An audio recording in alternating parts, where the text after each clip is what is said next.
Welcome back to life. It's been a while. It's been a while, but welcome back again.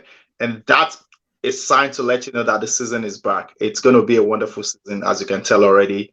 There are news are breaking left and right. As a matter of fact, I don't know what's breaking right now. But welcome back, Yoni. Welcome back, Hayo. Myself again, building back on the show. Welcome back, guys. How's it been? Good, good, good. I'm excited for the season, man. It's been a boring summer. The friendlies weren't enough. Really? Well, I didn't know Yoni, what to has do it with been a myself boring on the summer? weekends. Yoni, has it been a boring summer, or you've been filling your time up preseason? It's been an interesting summer for me, and as I told you before we started recording, I was in Europe for a couple of weeks ago. So That's true. I managed to watch the Arsenal friendly at the Emirates, so that was fun, and that was also my first time at the Emirates. So that was Awesome. was Nice. good. But we need to get before we forget, let's get some of the pictures and the videos so that we can put it on our Talk Futbol Live. Ayo, were you going to say something? No. Yeah. Okay. All right. Well, guys, thank you for coming back on the show. We're going to talk about a few things, and I actually want to start with the news that is breaking, which just happened a few hours ago. Moises Caicedo, 110 million to Liverpool. Did anybody see that coming? nope. No, I mean, give me your take. Give me your take. I was shocked. I was surprised. I mean, that's an hijack. I'm glad as an Arsenal fan that is happening to Chelsea. But the same thing is shocked to me. I want to hear from you. How do you guys think? What happened when you first heard about it, Yoni? What was your reaction? I mean, I still can't believe it, especially because it's Liverpool and they own some. They're not known for spending this amount of money on a single player. The time that they have bought big, it's usually after they have sold somebody for a lot of money, right? So this is out of nowhere, very surprising, and especially on this particular deal because Chelsea looked like they were getting pretty close. It's been a while since they've been negotiating. So this came out of nowhere, and the fact that they closed it out very quickly is shocking. And the fact that it's 110 mil, I don't know, man. I don't know what's going on. But this completely changed the landscape for the top four competition. Definitely improves Liverpool a lot. It feels an era of Yoni, all that thought of the top four, top six prediction, because I'm going to definitely come back to that. I want to go back to Ayo. Yeah. I don't know what you're thinking, but in my head, I'm like, did you just buy the entire Brighton midfield? Yeah. And you took that and bring that to Liverpool. I mean, give me your take on this. That's what they did. So this summer, I've been watching Fabrizio Romano's Twitter timeline. That's been my entertainment in case of watching soccer. Just looking to see what deals are going on, who's signing who's buying who, when is it happening. And in fact, just a few hours ago, I'm talking 3-4 hours ago, I still saw on Romano's timeline where he said, that Caicedo was in London. He's waiting on it, that it was essentially going to come down to, a bid between Chelsea and Liverpool. And I looked at that and I thought, okay, if it comes down to a bidding war between those two clubs, Chelsea is likely to break the record. And the guy's already in London, so it seemed like he was heading to Chelsea. And then to see that, 3 hours later and see that it's a confirmed deal and Liverpool is spending 110 million. I mean, Liverpool spends, right? So that's maybe something that we don't expect from Liverpool. They spend at key times, right? We think of the Van Dijk deal. We think of the Alisson deal. They'll spend on very key players, large amounts. But the last couple, windows, they've been quiet. And so this one, I think, came out of the blue. If we even look at the deals that they did earlier in the summer, right? The McAllister deal was just, I think, 35 million or so. The Szoboszlai deal was, 50, 60 million or maybe even less. So they've been spending, but, not explosively, right? And so 110 million, Caicedo to Liverpool. That changes things. That changes a lot of things, for the summer. That's maybe another key deal. I think of the Declan Rice deal, up there as well. But that's like an old news right now. Like Declan Rice, and I'm actually glad that that's going to become an old news because it's going to actually relieve the pressure on Declan Rice to play his game. I because it's agree. been so much noise about, oh, guy, you need to give us 100 the, million. what we paid for, right? So let everybody take a chill pill. Please don't talk about the client. Let the client rest. Shift your pressure over to Caicedo and all this guy. And But Enzo, before we let's not move on to forget Enzo. Caicedo, I wanna go back to Yoni, and I'll come back to you, Ayo. Liverpool spending 110 million. To be honest, you could have just acquired Jude Bellingham. Should they have acquired Jude Bellingham with that money or Moises Caicedo? How would you address that? Because I'm like, in my head, I'm like, if you could prove that, you could have just rivaled Real Madrid and win the bid for Jude Bellingham. So it might be a combination of things, right? So the salary might have also been too much for them, for Bellingham versus Caicedo. Having said that, just on the surface, then if it's 110 million for Caicedo, you could have gone for Bellingham, which would have been slightly cheaper, I think. But he wouldn't be a number 6, so that means then they wouldn't go for maybe for McAllister. They would have gone Bellingham and maybe Lavia. And I think that would have been probably a better deal than McAllister and Caicedo, right? But it's interesting. Yeah, I can only imagine that either they had some funds that were tied up and they got freed up, or the salary was too extraordinary that they couldn't afford it on top of the sale price for Bellingham. The transfer fee. Yeah, so that's the only thing I can think of. But you're right. It's a good point. By the way, I was going to say, this whole hijacking situation, that the way they did this, you know what it reminded me of? Modric. Exactly. It's exactly like Modric. That is my excitement. Chelsea fans, please continue to like this page, subscribe, like me regardless of being an Arsenal fan. This is just a football show. But if I'm getting joy out of this, it's because of what you did with Mykhailo Modric. Ayo, what do you think about Bellingham versus it's interesting because, I think all through this year, both in the January transfer window and even still the summer, Klopp has been saying, when it comes to the kind of sums that they're paying for, midfielders, 100 million, that Liverpool is not in a position to spend that much, right? So that's what has been coming out of Liverpool, which I think even adds to the surprise to see them pay 110 million for Caicedo. That aside, though, I think Caicedo is key for them because if we look at the Liverpool team over the last 5-6 years, right, they had Fabinho and they had Henderson at the base of that midfield. And they've lost those two in the same summer. When you look at the profile of Bellingham, you look at the profile of McAllister and Szoboszlai, they are not players who sit at the base of the midfield. And that is something I think that actually weakened Liverpool going into the summer, which is why maybe a lot of us were not considering them for that top 4 position. Caicedo is a player who will sit at the base, who will help recycle attacks, he will intercept balls, he will close down opposition. And they were missing that going into the season. So I think that explains why they've gone and they've spent so much money for, Caicedo. Because there's not many in that mold this summer. If you look at the top 3 clubs last season, right, you look at Rodri, you look at Casemiro, you look at Partey, you need players in that mold to challenge at the top of the league. And I think that's what Liverpool realized, that they're missing.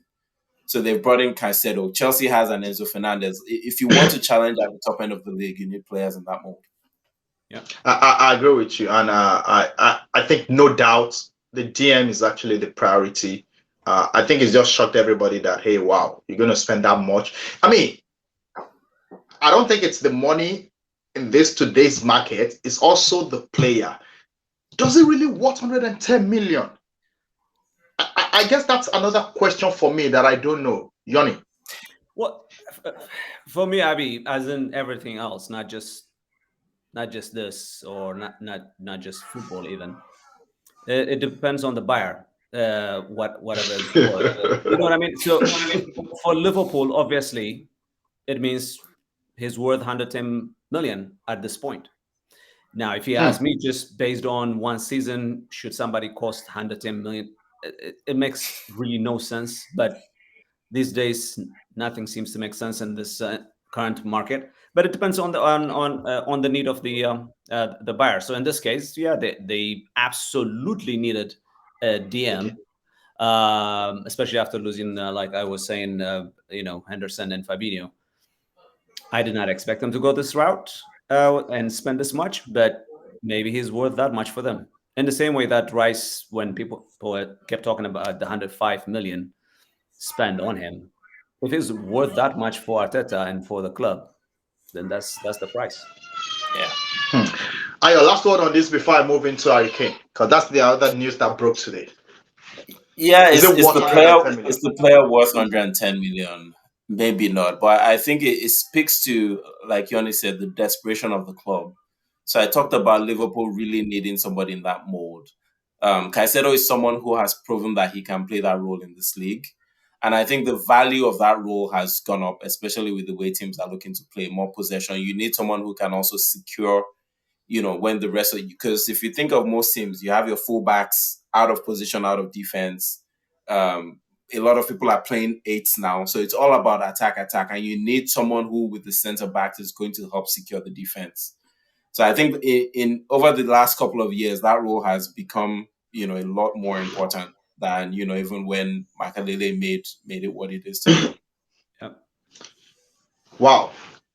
Last word on this. So let's look at the top teams. I don't remember how much Rodri was acquired for. I remember Casemiro was it 70 or 75, right? Yeah. Coming from Real Madrid, and the season already started, right? And I'll tell you where I'm going. Partey was already acquired 3-4 seasons ago. 5 million. 45. Right? I'm talking about the top 16 and their GM. It's like we are setting a new baseline right now, which is like up north of 90 million. So talk about Enzo Fernandez right after the World Cup, 100 million. Declan Rice, 105. Moises Caicedo, 110. Are you telling me that going forward right now, any DM of any top 6, top 4 teams, if it's not 90 million and above, no conversation. I think we'll see it shift. I think we'll see it shift. So that's where the DM role is at the moment. It will always be important, but I think over time we might see it shift. Not too long ago, it was about who the 10 was. In the days of David Silva, in the days of Ozil, in the days of, I forget who else was up there then, right? The 10 was really important. There was a lot of emphasis on the 10. Now, teams are a lot more fluid and dynamic. You have wingers who are scoring goals. If you're not scoring 10, 15 goals a season as a winger, you're not elite. So it's shifting a lot over. I mean, the significance of roles, I think, has moved around. Now, because the importance has gone away and you can spread goals all around and teams are more fluid, the importance of that DM has gone up because you need security. We might see centre backs very soon, right? Not too long ago, Maguire was costing 80 million. I think there was maybe a move around there saying, okay, we need someone who is capable of stopping things if the rest of the team is attacking. And I think that's where we're seeing high fees for players who are more defensively minded. Yoni, last word.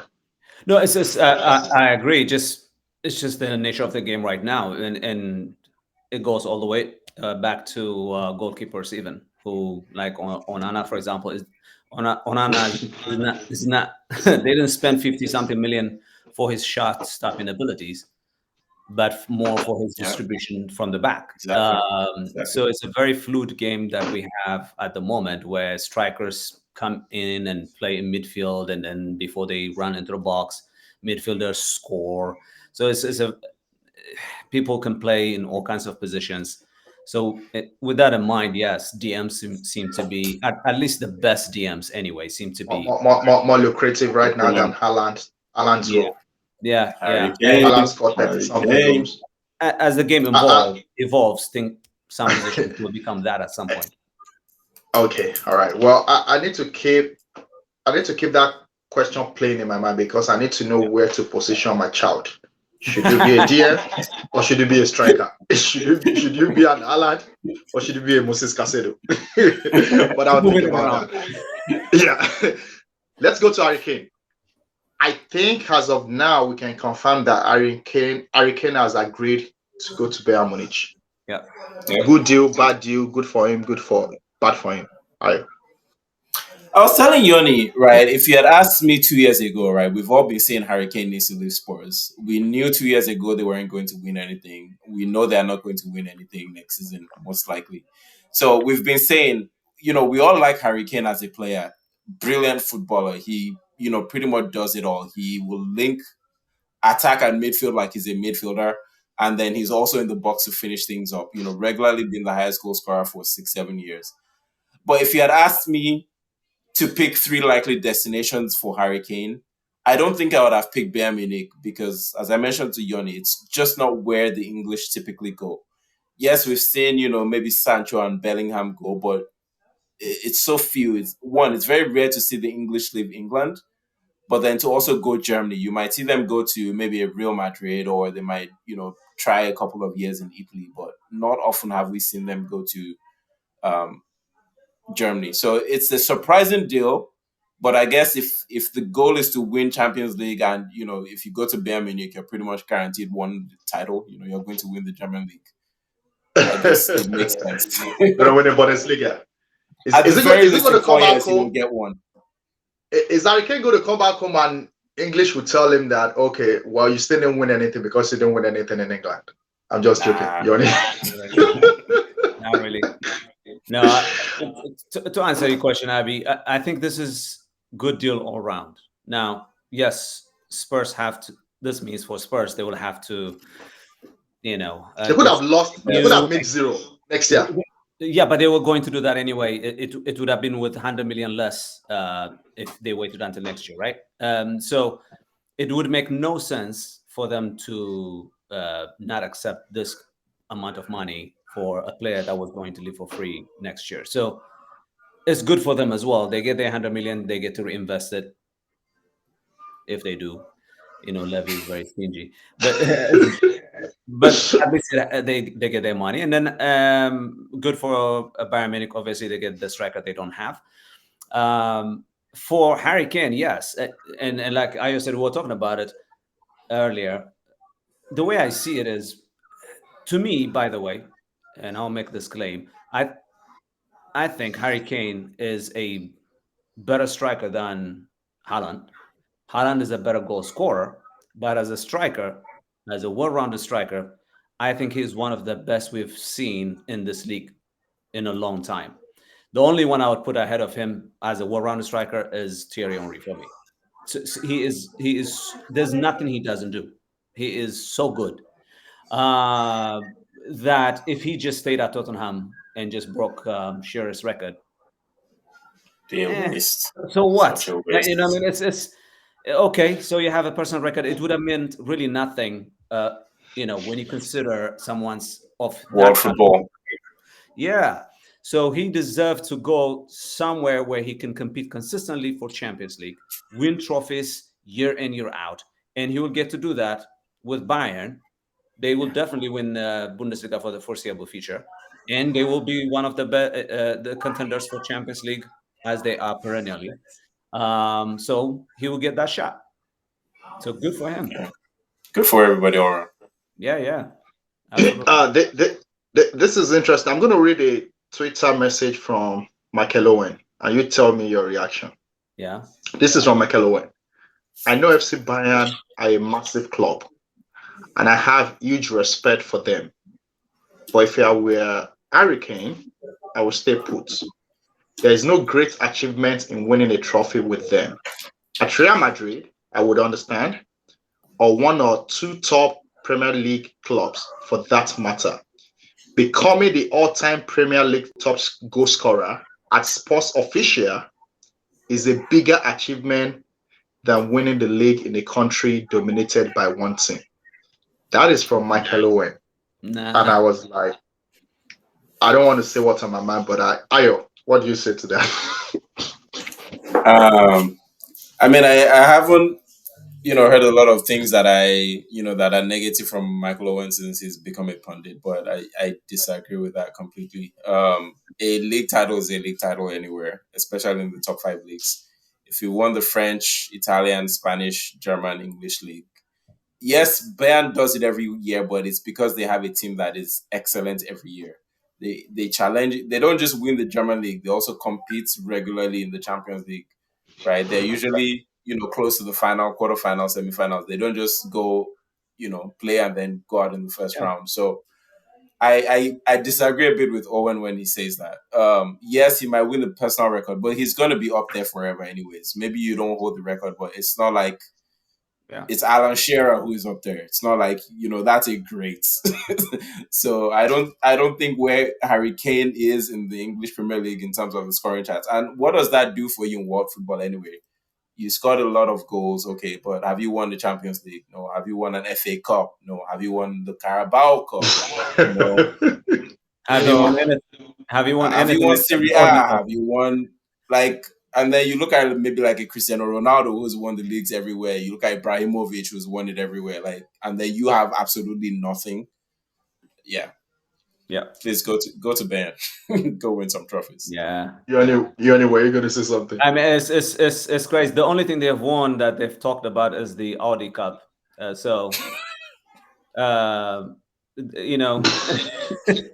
should not be the only thing on his cabinet. The guy is a phenomenal player. He deserves to go somewhere where he can win actual trophies.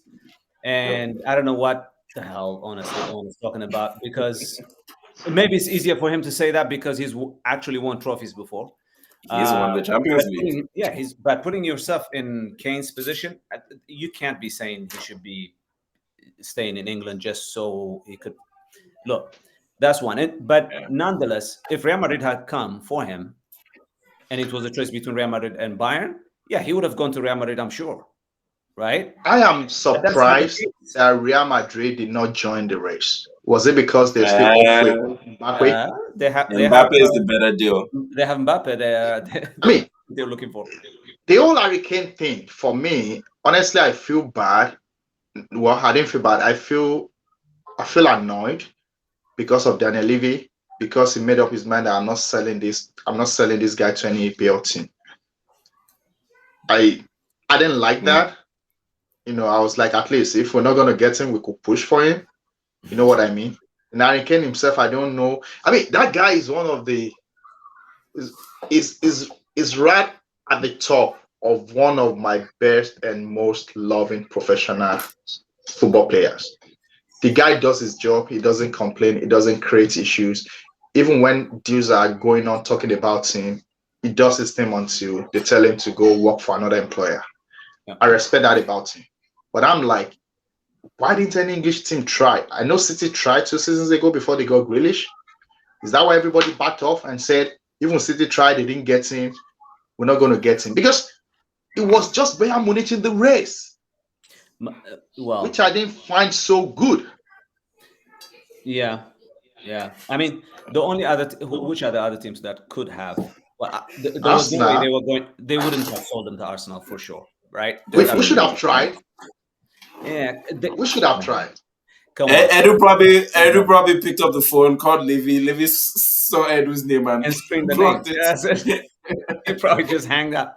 Even Bayern was consistent. The way I haven't read everything about this deal, but the way Bayern Munich dealt with Levy, I think people said it was a different style of dealing. Like, Levy was a deadline. Yeah, and they kept talking to the player, and they started continue to reach out. The interesting thing about the deal. And they actually disappointed about Kyle Walker because they tried to do the same thing with Kyle Walker, and Kyle Walker didn't make up his mind. But anyway, go ahead, Ayo. No, I was going to say, I mean, it's interesting watching. I mean, in as much as we dislike Daniel Levy, his negotiation tactics are just fascinating to watch. Because, yes, Bayern Munich came different, right? They gave him a deadline. They said Friday. He didn't respond until Monday. That's what I read. So they gave him, they submitted the bid last week, and they gave him a deadline of up until Friday. And apparently he waited until Monday and then turned the deal down. And they still came back to the table to negotiate. Because they want it. Mm-hmm. Question for you guys. Is Bayern Munich a solid candidate to win this season's Champions League? I just want to see, because I started my question by asking you, is this really good for Harry Kane? For me, what is good for Harry Kane, in my own opinion? He knows what is good. I can't decide and I can't speak for him. But I'm like, what is good for Harry Kane in this deal is, number one, win a trophy. It doesn't matter, right? Break that whatever record of not winning a trophy, which he will probably win the Bundesliga. Can he go one more? Can he add something to that? Maybe Champions League. To be honest, if he wins that Champions League, that would be great for him. So that's why I'm asking you, do you see Bayern Munich as a solid candidate? Yes. I would say yes. Yes. You would say yes. Yeah. Is that a complete team all round? And you think Harry Kane is just the cherry on top? I'm not saying they are the favorites, but they are contender, yes. Especially this year. If you really look at the Champions League landscape right now, Barca, there's not, they're okay, but you don't really know what you're going to get out of Barca right now, right? I wouldn't call them contenders at all. So you have City, Real Madrid. Yeah. Who else after that? So then you start talking about Bayerns of this world, even Arsenal would come into that conversation. So there's not a lot of long list of super strong teams. There are no dominant teams in Europe at the moment, besides City and Madrid. That's it. That's why you saw the Napolis and Milans make it all the way to the semis last year. And so, yes, just based on that, I think they are one of the contenders. Not the favorites, but one of the contenders, though.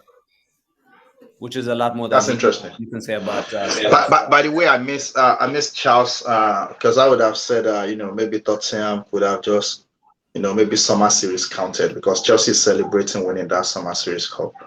But we'll miss Charles. We'll probably send a video to him. Man. Make sure that I watches this. Wow, interesting. Yeah. So before we round up on this segment of the transfer, I just want to go around and see. So we've talked about Harry Kane, we've talked about Moises Caicedo. What are the other key transfers? I don't know if we have a list or we're just going to discuss it. What are the other key transfers that has happened that we think is worth mentioning? To me, I just think that those two are the most outstanding one so far. Any other one that is kind of outstanding that you think will really determine the shape of things? Because I tell you, Moises Caicedo is going to turn around my personal top 4, top 6 prediction I want to talk about next. Harry Kane to Germany, I already asked you that question. I think it's going to affect the chances of Champions League hopefuls. What other transfer that has happened that you think is going to make a lot of difference?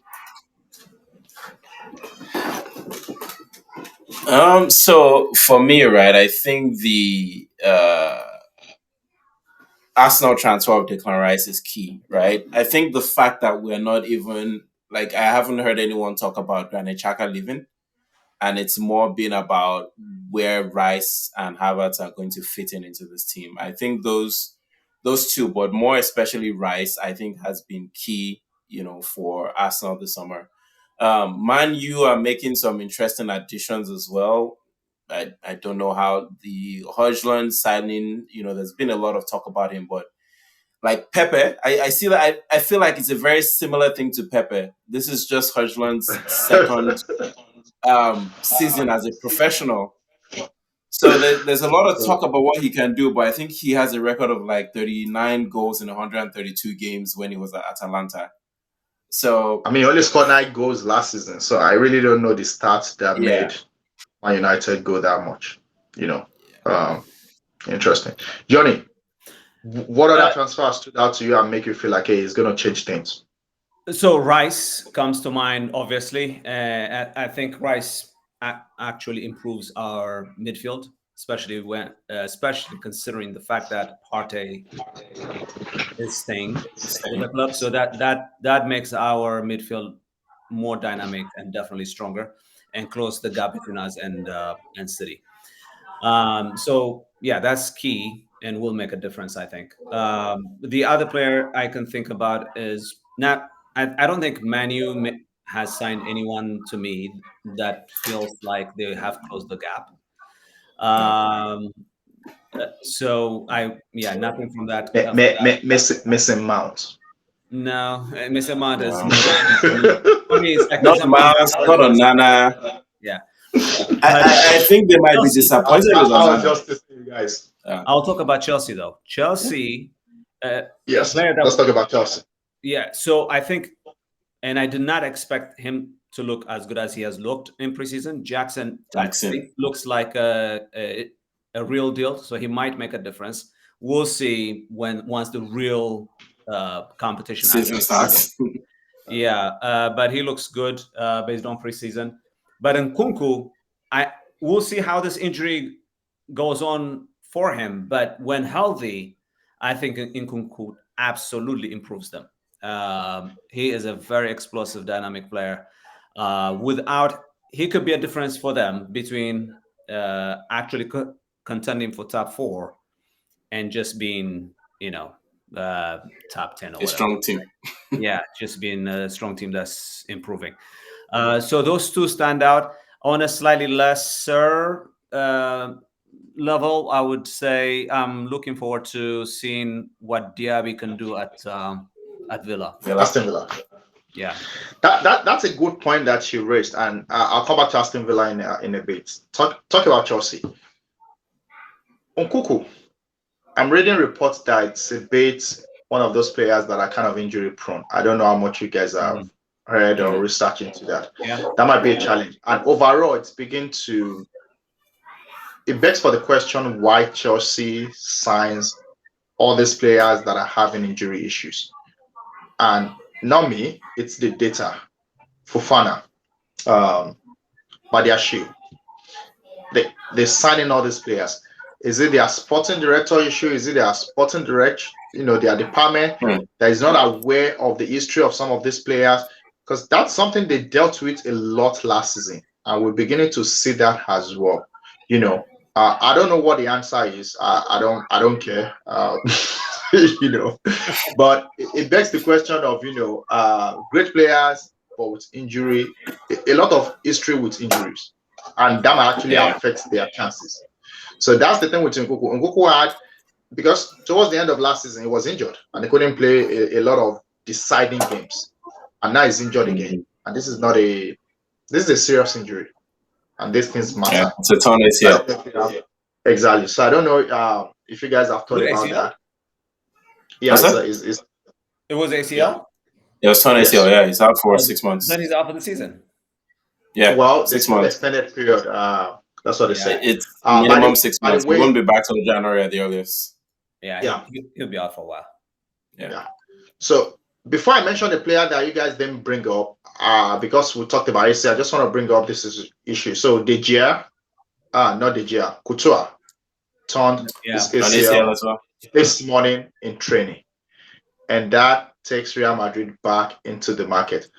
As a joking matter, I was like, oh, I wish we hadn't sold Matt Turner. We could have just offered Matt Turner to them. Maybe we could have fetched more money. But I read earlier they're looking at Bono. Oh. Yeah, they're looking at Bono, but I honestly I think this is the Jazz window.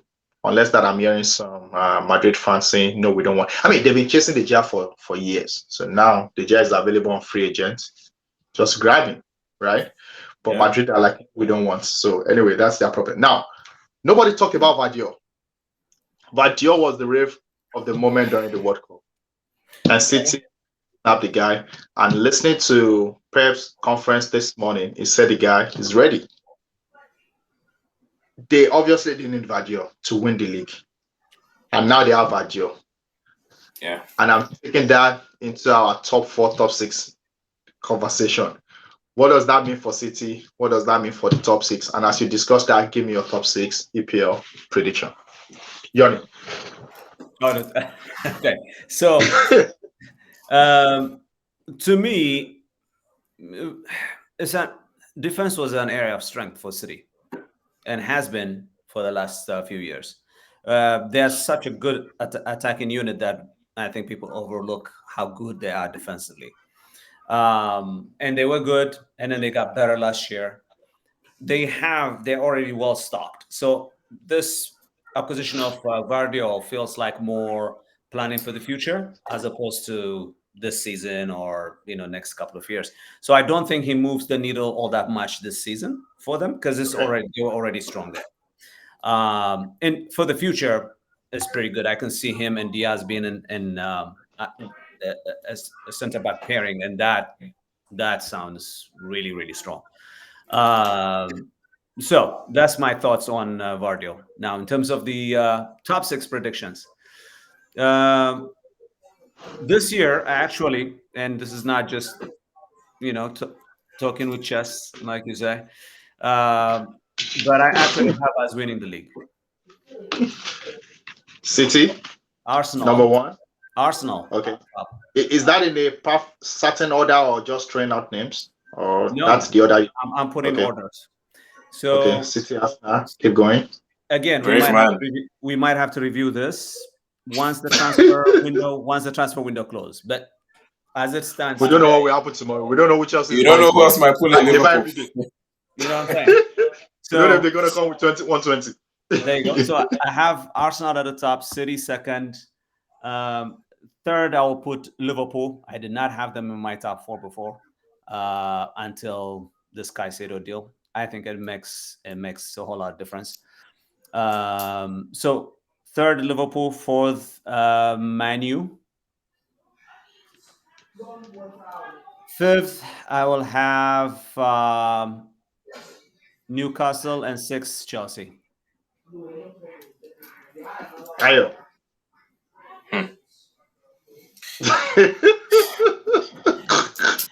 I'm not as brave as Yoni, so I'm definitely not giving positions at this time. Come on, I was writing down the names of teams, on my, as they say, paper napkin, my proverbial paper napkin here, and there are 7 really strong teams. I think top 4 will definitely have City, Arsenal, and Liverpool. I don't know the order, but those 3 teams, especially with the Caicedo signing, I think takes them up there. Tottenham will be good. I don't have them on the sheet, by the way, but I think they've weakened themselves a lot with, selling Kane. And, with the signings, Maddison is a good addition, but I think that maybe gets them into top 8. So the teams I have here are City, Arsenal. Hold on. Okay. So forget Tottenham. City, Arsenal, Liverpool. And then I have 4 clubs behind those. There's United, there's Villa, there's Brighton, and there's Newcastle. Villa have bought really well this season. I want to say they might push into that top 4. No Chelsea. No, I don't see Chelsea here.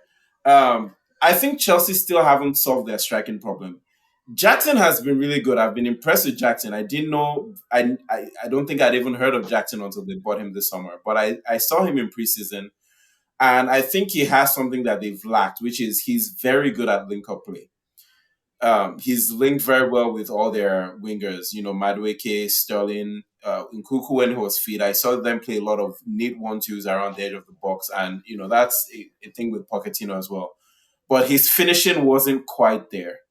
I remember Pascal a one-on-one chance where, he was clean through. He had a defender on the side. Typical number 9 forward, I would expect you to bury that chance. And he blazed it over the bar. So I think there's maybe, and that's preseason. So I'm not ruling them completely out, but I based on what I saw in preseason, I don't have them in my top 6.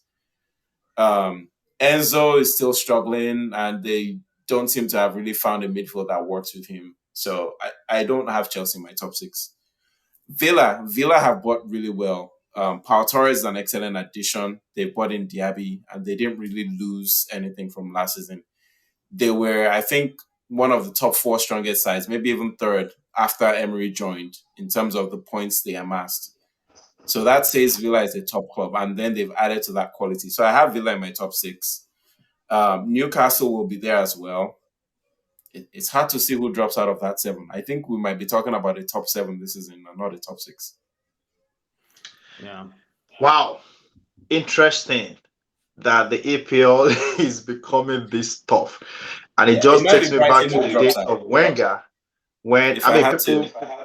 What did you say? I was going to say, if I had to give it top 6, I think Brighton will be the one that drops out of that list. That drops out. Okay. As a matter of fact, when I wrote it down for you, Liverpool, I put Brighton as number 7 for you. To me, you can't see my screen, but I put Brighton as number 7 for you. Now, Now, Brighton, yes, but this team with Dizabi and where he brings them from, I don't know.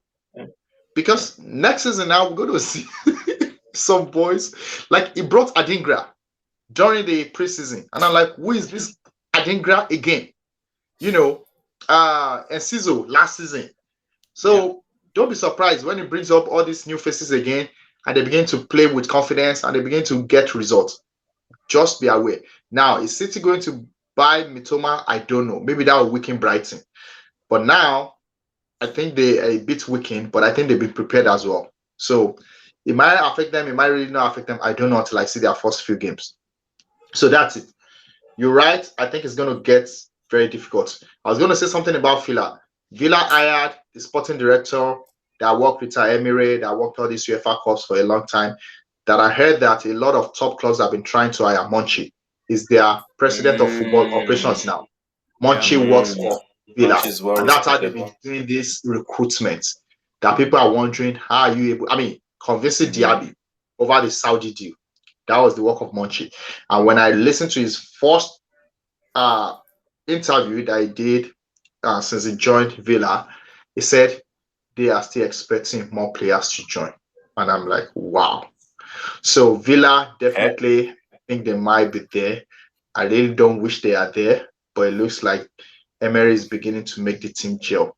Ayo, I know you've always said that Emery is not a top six manager. Funny that you put Villa in top six. How do you explain that? I said Emery is not a winning. He's not elite. So when I think of elite managers, when he comes up against managers that are elite, he crumbles. So when he faces the likes of Guardiola, when he faces the likes of Ancelotti, Mourinho, I think there's a barrier that he has there. He's a top manager, no doubt, but I think he's in that next level. You can't discount the Europa Leagues that he's won. So I think he's in that level just below the elites. And I have Zidane in my elite group. By the way, you don't win 3 Champions Leagues by accident. If Arteta leaves, that's my candidate to come. Okay, all right. We need to have the resources like he had in Real Madrid for him to Oh, succeed. we have it. 250 million. It looks like we do. Look that we do. Okay, by that time We've built the I squad for need you him. to send packing some players that I don't want to mention their name on this show. Hey, You need to send them packing. I have my people on it. Okay, all right. This is funny. This is funny. Only Johnny had Chelsea. Ayo, I don't know, but I think Chelsea might be top seven. I think so. And I'll tell you why. Two things. I think they have a young squad. When I did the average of Chelsea's team right now, they average 26 years old. Yeah. That was the same goal. That was the same plan. If you guys remember, that was Arteta's roadmap to where we are today. Arteta had a roadmap of between 22 and 26. That was the age group they are trying to get because they realized that youth matters a lot, right? So Chelsea has been able to achieve that average age of their squad to be around 26. So I think that's one criteria that they checked. The other criteria they checked is I think they brought a manager that knows what he's doing. And I saw that in preseason with Mauricio Pochettino. That's why I think they might stand a chance of making top seven, top eight. That's just me. I might be wrong. But we'll see how they begin against Liverpool. I was just going to give you one more reason. Yeah. They might make. They don't have any European involvement. So it's just EPL and Cups. It's just EPL. I disagree. No, I don't disagree with them making top eight. I think they're good enough. I was just going to say, if you think back to when Arteta joined, where did Arteta finish?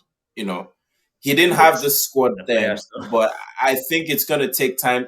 They've basically revamped the whole squad in the space of a year, right? And I think it takes time. This is football. It takes time to build a lot of chemistry, to know what to do in the right. I mean, this is top level football. You don't just get the 11 best players together and expect they're going to click.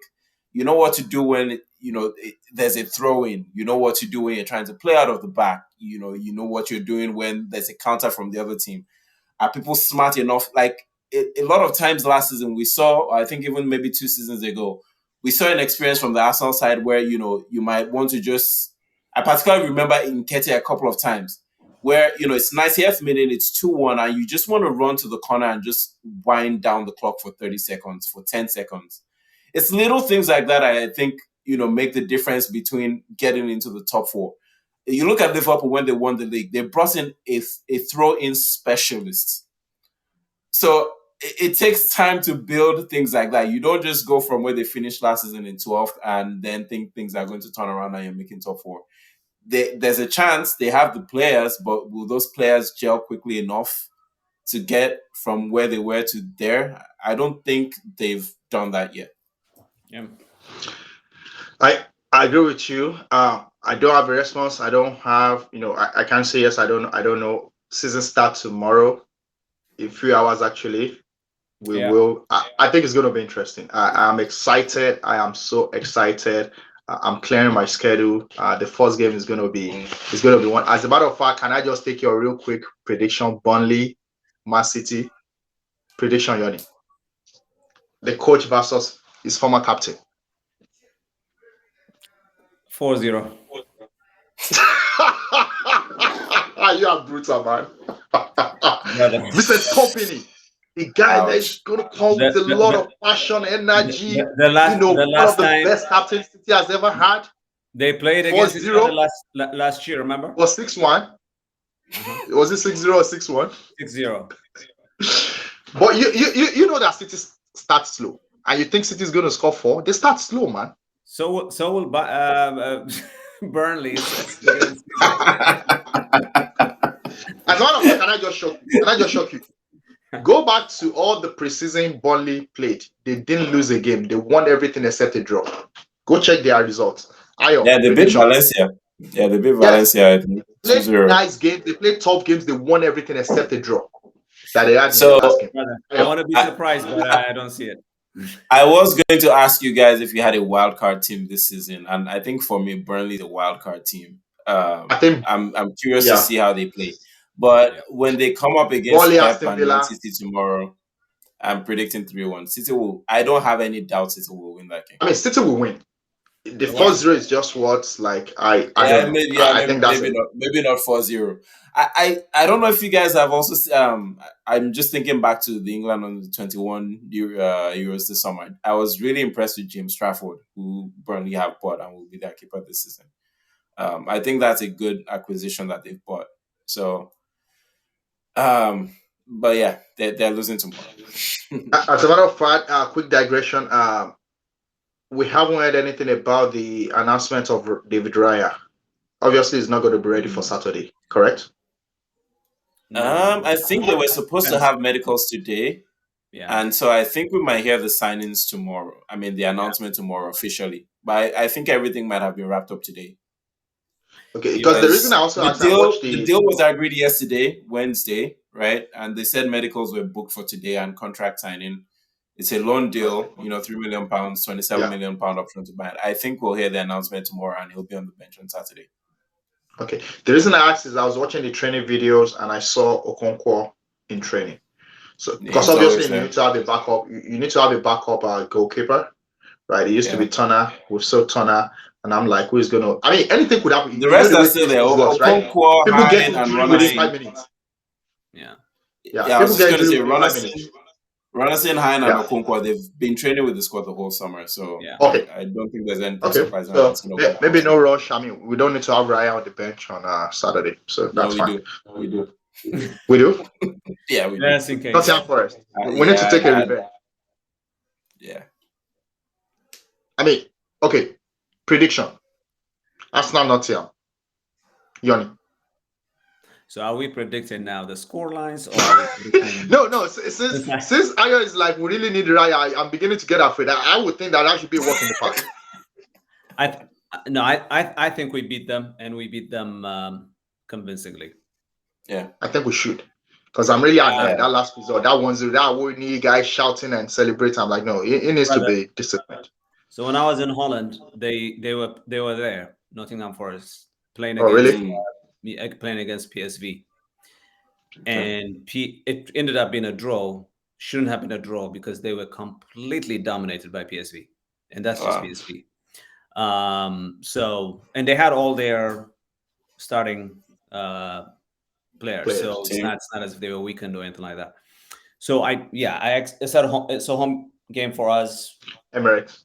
We'll start fast, I think, this season, just like last season. We should. And I think, it will be a convincing win. Okay. All right.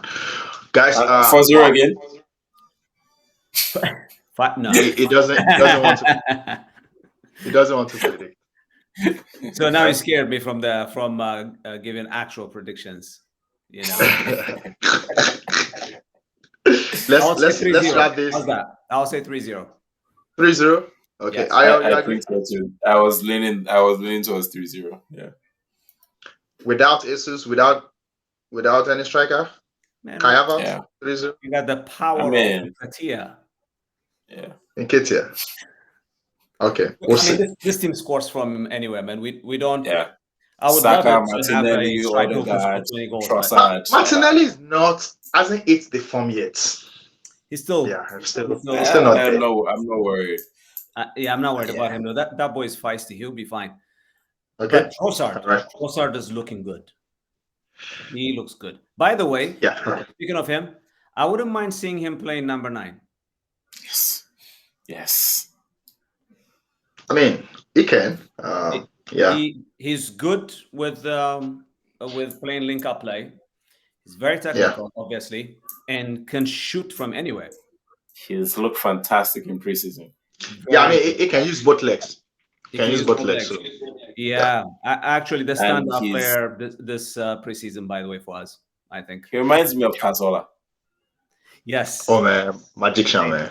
That guy puts the ball in between his legs. You can't find both feet. Like it's so hard to get the ball off Trossard. Like he's around the box, and you just can't get it away. Yeah, and it always looks like he's about to do this, but he never does. Yeah. Wow. that was a player. That was a player. Can I ask something before we wrap up? Go ahead. Yeah. Do you think? Well, probably this is too early anyway because he just came back from injury. But once he's fully healed and match fit, do you think on the left we go with Timber or Zinchenko? Oh, I was just thinking. What would you go with? Go first. I think he asked you the question. Okay, all right. I'm asking you both. I actually thought about that, and I'll tell you what I thought about. Yeah. And I was using the Nottingham Forest as a decider to think about how we play. And in my mind, I'm like, any team that we think on paper will not pose a very strong attacking threat. I don't mind taking the risk and playing Zinchenko on the left and Timber on the right, so that I can dominate the midfield. I just can't wait to see how Timber and Zinchenko will play inverted roles. I am really, really willing to see that. Meaning Zinchenko cutting, Timber cutting, then I have Gabriel and Saliba staying, and Rice dropping back to feel like back three, right? So Rice coming back to feel in front of Saliba and Gabriel. Then have Rice can do that because he's much stronger. Partey needs to hold the ball. So Partey a little bit in front of Rice. So you have Rice. That's when they invert, right? So let's say they invert. I have Zinchenko and Timber inverting. I have Rice draw back and be in front of Saliba and Gabriel. I have Partey in front. Then I have Odegaard and Havertz doing whatever they want to do. Then I have Martinelli and Saka running into the defense. And now whether Asus or Nketiah just dropping back and pulling out their defenders out of shape. That was what I was thinking in my bathroom, this one. Yeah. That's the answer to your question. You've named too many players, so. No, that's 11. I didn't go over. That's my 4-3-3 that I just changed into a 2. No, you did, because you mentioned both Havertz, Odegaard, Rice, and Partey. Partey. That's 4 in your midfield. Okay, so wait. My back 4, Zinchenko, Timber, Saliba, Gabriel. My 3, Partey, Rice. Okay, I see what you're saying. Partey, Rice, and Odegaard. Okay, yeah. So that way. So it's Rice or Kai? Drop in Ketia. No, drop in Ketia. Okay. Drop in Ketia. And Kai plays. Yeah, and put Kai there. That's what I'm saying. You chose Kai. Yeah. Yeah, drop in Ketia and put Kai. That's what I wanted. So that way is Partey, Odegaard, right, and Zinchenko, right? So Zinchenko is not playing tomorrow on Saturday. No. I'm just saying when is fit. His question was when is fit. Yeah, when is fit. Yeah, because you have that Zinchenko and Timber basically blocking that midfield with Partey holding for them. You understand what I'm saying? Mm-hmm. Then you have Odegaard with freedom in front. Then you have Martinelli, Kai, Saka. They are dead, man. Destroying defense. Because those guys are all mobile. They will drop the defense and mess up their shape. I think that might work when we play against teams in the bottom half. Yeah, that's what I'm saying. Like, we should try it with a weak team and see how we dominate. Do that against Wolves. Do that against Luton. Yeah. I don't know about that Luton, man. I need to see them play. They might be too physical for me. Tactically speaking, though, I'll be surprised if we see both Zinchenko and Timber playing as inverted fullbacks. It's unlikely. Yeah, it's unlikely. I think we're giving up too many defensive role. If both of them start at the same time, I think Zinchenko will continue to invert and Timber will stay. Will just play a proper. So that means Timber will be right back. You have Saliba in the middle, then you have Gabriel shift to the left to cover for Zinchenko. What we were doing before. What we do right now we have Timber for White, basically, right? Yeah. Because you do need some kind of support with the overlap. Yeah, and to be honest, Zinchenko, we should do that. Zinchenko is just going to be starting to come back to fitness. So you keep Timber for a full game. You take out Zinchenko at some point. Don't give me KT. KT has not impressed me so far. So take out Zinchenko, bring in White, move Timber back to left, put White on the right. If you are making it sub, Kerentini. Oh, Tini. Right? So I'm just saying for the subs, right? So let Zinchenko play 60 minutes, pull Timber, put him back to the left, bring in White, right? And let White finish the job. Especially if you are playing against Brighton and you have Mitoma. You know, you have to use energy to recycle Timber in the first half and recycle White for second half. Yeah. Or you're playing Grealish. I mean, he did well. Timber did well against Grealish. No, was it White? Timber looks good. Oh, yeah, it's how we stop Grealish. I think he benches Zinchenko. Yeah. I think Zinchenko is the one that drops out of that four.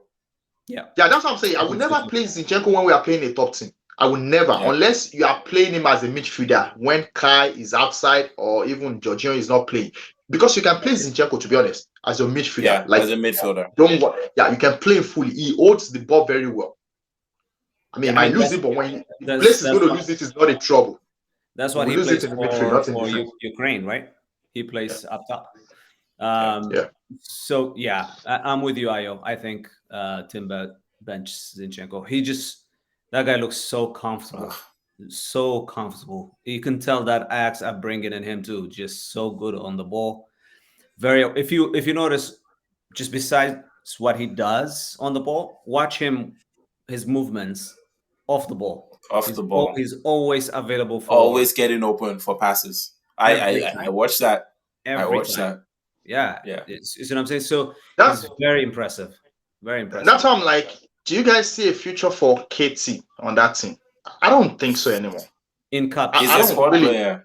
He's a squad player at this point. Yeah, I don't really see a future anymore. I mean, he has to be there for injuries and all that because when he plays, he changes the way we want to play. That's exactly what it is. I think he stays one more season. If he's not sold this summer, I hope he's not sold because, he's a solid, reliable player. If anything happens, for whatever reason, you get a Ben White and Zinchenko out at the same time. We need him, because that means Timber goes to right back and we're down to him and Tierney. Amen. So I hope he stays one more season. But beyond that, I think it's a bit wasting his talent as well. Because Tierney was one of our best players just 2-3 seasons Yeah. ago. The guy was dubbed to be a captain, a future captain. Yeah. It just Anyway, just we need shows to you. wrap up. My last question. All right. Give me your bottom three prediction. Bottom three. Who wants to go first? Ayo, go ahead. I have Wolves. I have Luton. I think they've done well to come up.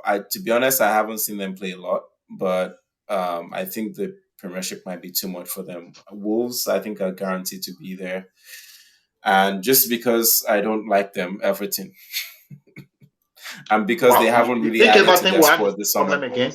They haven't bought. They've bought an Ashley Young. They bought Ashley Young and Danjuma. What's that going to do? I mean, you remember they overbought. You know, they've been on the edge of FPP for the last 2 seasons. So it was hard for them to actually. The players they bought weren't any good, which is why they struggled last season. They overpaid. They've had bad management. So they put themselves already in a situation whereby they can't really buy unless they sell. At some point, they were going to sell in Wobby. Yeah, same thing with Wolves. That's the problem Wolves are facing, though. So they've let go of a lot of big players to cut down their salary. I honestly thought Sean Dyche had enough time to fix that problem, and I'm surprised I couldn't. Is it management problem again, or he just feel like he has a squad that can fight for a full season like that? It's quality. You're only as good as the tools you have. This is the Premier League. There's no joking around. I mean, look at Arsenal. Look at how long it took Arsenal to get back to being a top 4 team. You messed up a couple of seasons. It takes time to build back up, except you have £1 billion to spend like Chelsea. Yeah. Johnny. Bottom 3. So for me, Luton is I think a good candidate. Wolves. And I'm torn between Sheffield and Bournemouth. I'll go with Bournemouth for now. Because I think that's actually a team that was really close to going out last year, and I think this time around they will actually go down. They've bought well. I have the same prediction as you. I think you guys might be surprised. With Bournemouth? Yeah. We'll see. Yeah, I think you'll be surprised with Bournemouth. Yeah, I know they brought a few players, but we'll see. Yeah. I'm surprised I don't mention Everton, but I'll wait and see, because I thought Van Dijk did a good job saving them. So I'm like, if somebody had a chance at the beginning to save them, he would avoid relegation. That's just me. I might be wrong, but we'll find out. Anyway, man. Gentlemen, thank you again for your time. It's been a wonderful conversation. I know we actually had a lot of conversation before we started recording, but this has been great. This has been nice. This has been fantastic. We don't know what we're going to wake up to tomorrow morning. I hope there's no reversal with this Caicedo. I hope Harry Kane doesn't sleep tonight and his wife say we're not going to Germany. I heard she was in Munich looking at houses last week. Oh, really? Okay. Yeah, there was a news report about that. Wow. There you go. I think it's actually going to weaken Tottenham. I think Arsenal should win 6 points again this season. So I'm glad that guy is a great player. He's been a threat, but I'm glad they're losing him. So thank you. We will see on the chart Burnley City, and we'll see whether it's 4-0 or a 2-1 narrow win for City. Till next time, have a wonderful time, and I'll talk to you soon. Thank you. Bye-bye. Thank you, guys. See you guys. Bye. Bye.